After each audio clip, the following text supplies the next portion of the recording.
এই সেই আমসত্ত্বার রেসিপি দেখতে পাচ্ছেন কতটা সুন্দর হয়েছে। আমার তো ভীষণ ভালো লেগেছে। আমি তো ভাবতেই পারিনি যে এত সুন্দর করে আমসত্ত্বটা বানাতে পারবো। একদম দোকানের মতো হয়েছে, যেমন আমরা যেমন দোকান থেকে ম্যাঙ্গো বার কিনে খাই ঠিক সেরকম, একদম দেখতেও সেম সেরকম হয়েছে।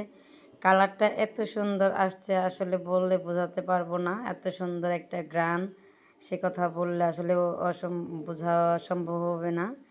তো এভাবে আপনারা অবশ্যই বাসায় ট্রাই করে দেখবেন। কাঁচা আমের এত সুন্দর একটা রেসিপি হয় আসলে কল্পনার বাহিরে। আমার কাছে তো ভীষণ ভালো লেগেছে। আপনার কাছে কেমন লেগেছে অবশ্যই কমেন্ট করে জানাবেন।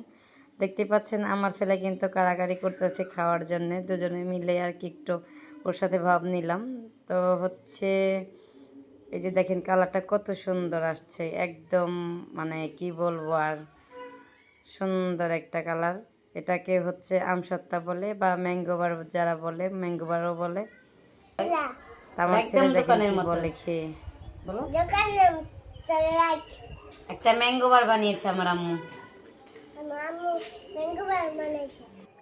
অনেক মজা। তো ধন্যবাদ, সবাই ভালো থাকবেন, সুস্থ থাকবেন, আল্লাহ হাফেজ।